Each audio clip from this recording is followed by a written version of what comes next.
तमाम बहुजनों से मेरा आग्रह है कि आप जागरूक होइए, शिक्षित होइए, अपने हक अधिकार को जानिए। यहाँ आपका हक अधिकार छीना जा रहा है। आपके बच्चों को बिहार सरकार के द्वारा मिलने वाली योजनाओं को लाभ नहीं दिया जा रहा है।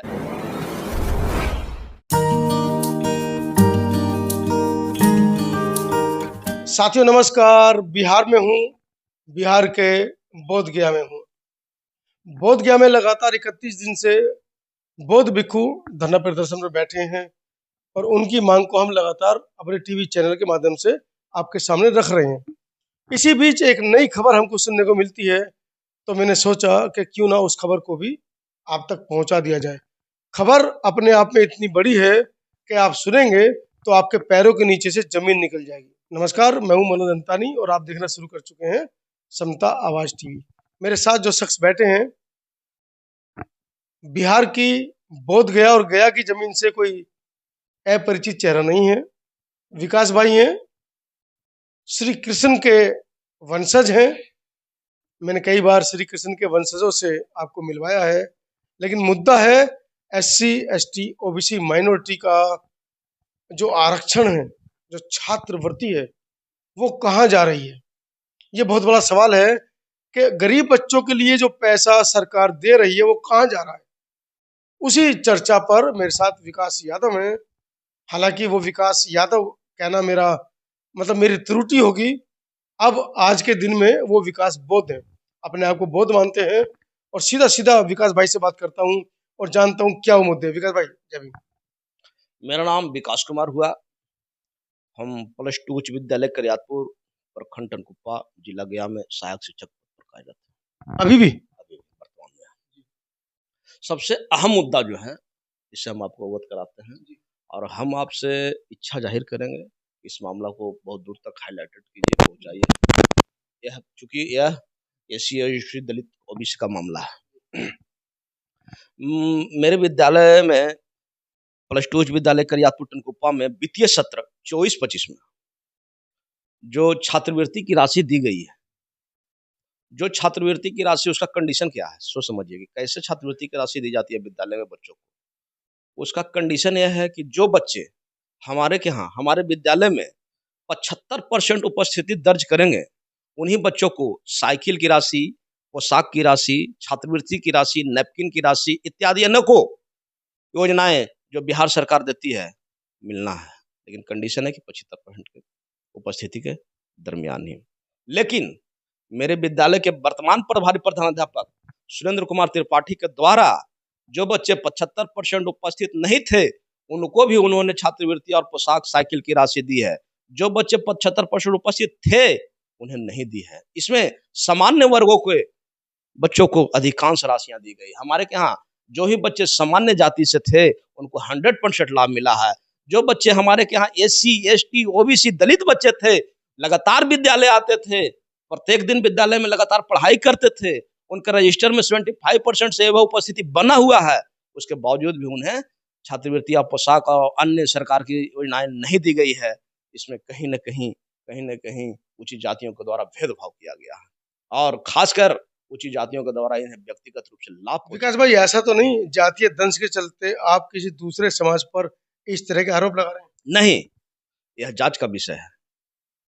हम वरीय पदाधिकारी या तो फिर टनकुप्पा के प्रखंड शिक्षा पदाधिकारी या तो फिर जिला शिक्षा पदाधिकारी या तो फिर क्षेत्रीय शिक्षा उपनिदेशक मगध प्रमंडल, जिला पदाधिकारी, जो भी अन्य वरीय पदाधिकारी जिला स्तर से लेकर के राज्य स्तर के पदाधिकारी को मैं अवगत करता हूँ कि +2 उच्च विद्यालय करियातपुर में अगर छात्रवृत्ति की राशि 2025 वित्तीय सत्र में दी गई है, तो कहीं न कहीं उसमें घोटाला हुआ है। कहीं न कहीं जातीय लोग को इसमें बढ़ावा दी गई है। और जो नियम और कंडीशन, बिहार सरकार का जो नियम और कंडीशन था कि छात्रवृत्ति, पोशाक, साइकिल की राशि कैसे दी जाना है, उस कंडीशन को इन्होंने दरकिनार करते हुए, पूरी तरह से दरकिनार करते हुए केवल जात के नाम पर पैसा दिया गया।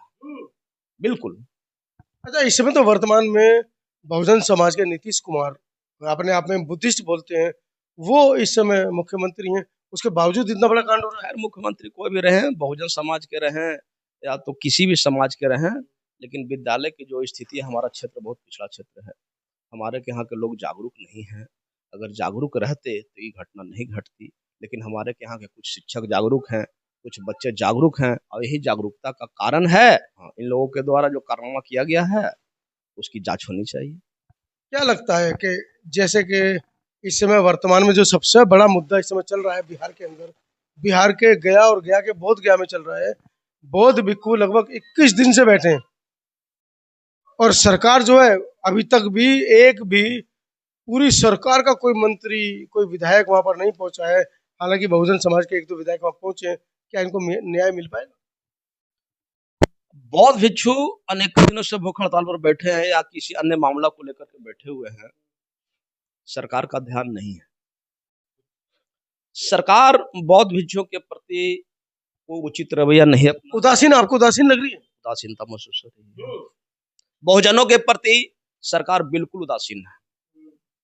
जिस दल से उन्हें वोट प्राप्त हो रहा है और जिस दल से उनको राजनीतिक कुर्सी पर बैठे हुए हैं, जिस दल से उन्होंने सीएम का कुर्सी पर बैठे हुए हैं, उन लोगों का उन्होंने छलावा किया है, उन लोगों को आवाज को नहीं सुन रहे हैं, उन लोगों का जो हक और अधिकार है उसको इन्होंने वंचित करने का काम किया है और सिर्फ स्वर्णों की आवाज बनकर रह गए हमारे मुख्यमंत्री, वर्तमान मुख्यमंत्री नीतीश कुमार।